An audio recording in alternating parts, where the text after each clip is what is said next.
آج جو ہماری ان 11 آیات مبارکہ کا موضوع ہے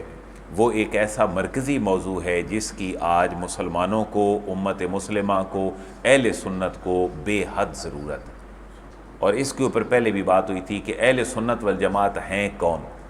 اہل سنت سے مراد یہ ہے کہ جو نبی پاک علیہ الصلوۃ والسلام کی سنت والے ہیں، اور جماعت سے کیا مراد ہے کہ وہ صحابہ اور اہل بیت کی جو عظیم جماعت ہے وہ اس کے ساتھ منسلک ہیں۔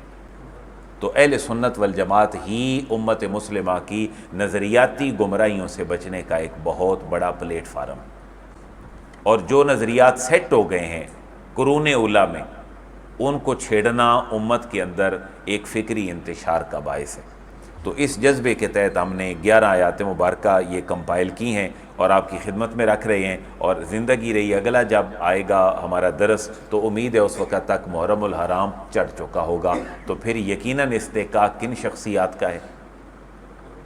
اہل بیت اطہار کا ہے۔ تو یہی اہل سنت کا منہج ہے، اور اس کے علاوہ جتنی جماعتیں اور تنظیمیں ہیں وہ اہل سنت کی تنظیمیں اور ان کی جماعتیں نہیں۔ وہ کسی کا بھی ان کے نام تاریخی رہے ہوں، ان کے اکابرین مرتے مراتے رہے ہوں، لیکن اہل سنت والجماعت ہی ہمارے لیے ذریعہ نجات ہے۔ اور یہ کون لوگ ہیں؟ اگر آپ کے ذہن میں یہ ڈاؤٹ ہو کہ یہ کون لوگ ہیں، تو ہر صدی کے جتنے بڑے اکابرین ہیں وہ سب اہل سنت والجماعت ہیں۔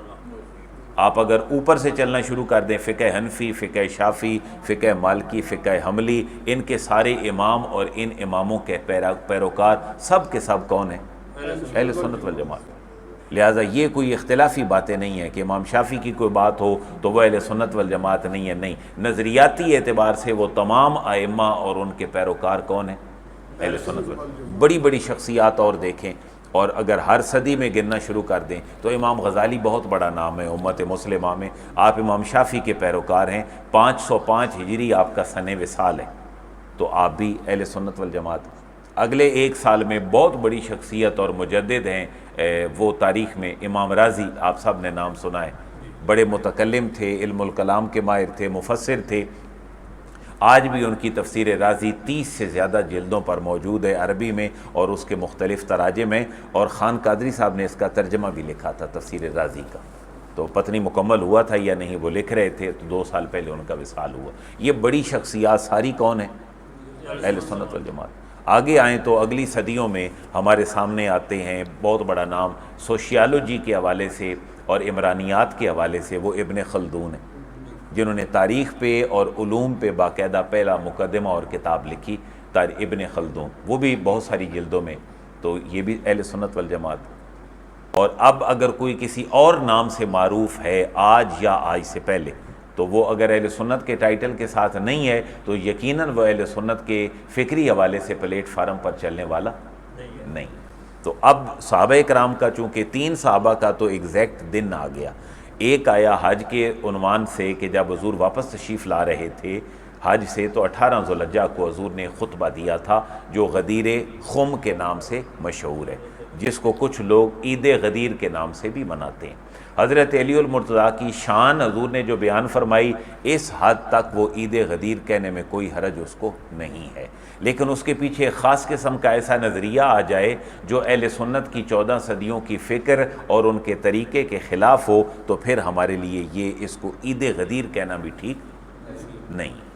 تو من کن تو مولا فعلی مولا میں اہل سنت کا منہج حضرت علی المرتضیٰ کے ساتھ محبت والا ہے۔ حضور نے حضرت علی کے فضائل کو لوگوں کے سامنے بیان فرمایا اور ان کے ساتھ اپنی قربت کا اظہار فرمایا، اور پھر 18 ذوالحجہ 35 ہجری میں ایک اور حضور کے داماد ہیں جن کا نام ہے حضرت عثمان غنی رضی اللہ تعالیٰ عنہ، ان کی شہادت ہے، فرق دونوں میں 25 ایئر کا ہے۔ 10 ہجری 18 ذوالحجہ کو حضرت علی المرتضیٰ کی شان بیان ہوئی ہے، من کنت مولا فعلی مولا، اور 25 سال کے بعد 18 ذوالحجہ 35 کو حضرت عثمان غنی رضی اللہ تعالیٰ عنہ کی شہادت ہے۔ تو حضرت عثمان غنی کے ساتھ جو عقیدت والا تعلق ہے اہل سنت کا وہ کسی سے مخفی نہیں ہے۔ مسند احمد بن حنبل، امام احمد بن حنبل کی حدیث کی کتاب ہے جس کے اندر 26,000 تقریباً حدیثیں ہیں، 1100 سے زیادہ صحابہ کی مرویات اس کے اندر ہیں۔ اس کے اندر بھی حملی ہونے کے باوجود، امام صاحب کے حملی ہونے کے باوجود، پہلا چیپٹر حضرت ابو بکر صدیق رضی اللہ تعالیٰ عنہ کے فضائل پر ہے، دوسرا حضرت عمر فاروق رضی اللہ تعالیٰ عنہ، تیسرا حضرت عثمان غنی، چوتھا حضرت علی المرتضیٰ، اور پھر ترتیب یہ رکھی ہے کہ یہ خلفائے اربع ہیں، یہ خلفائے اربع ہیں، یہ 4 خلفاء ہیں، ان کی فضیلتیں اسی ترتیب سے ہیں جس ترتیب سے یہ اپنی مسندوں پہ آئے ہیں۔ اگر کوئی اس کے نیچے ہڈن ایجنڈا تصور کرتا ہے تو کسی کے اوپر فتویٰ کوئی بھی نہیں، لیکن اہل سنت کا منہج وہ نہیں فالو کر رہا۔ اس کے بعد انہوں نے عشرہ مبشرہ سے حدیثیں لی ہیں، وہی ٹائٹل رکھا ہے، تو 10 صحابہ جن کو حضور نے جنت کی بشارت دی، اور اس کے بعد پھر آپ نے جب وہ ایکسپینڈ کیا اس چیز کو تو تقریباً 1100 سے زیادہ صحابہ کی مرویات تھیں، تو پہلے 4 خلفاء اور پھر ترتیب سے عشرہ مبشرہ، 4 یہی 6 الگ، اس کے بعد السابقون الاولون جو پہلے 40 صحابہ ہیں، پھر بدری صحابہ کی ہیں، پھر بیعت رضوان کرنے والے صحابہ ہیں، یوں چلتے چلتے پھر یہ سارے صحابہ کی مرویات ہیں۔ تو اس لیے 3 صحابہ کا دن تو اتفاق سے آ گیا، 18 ذوالحجہ 10 ہجری کو حضرت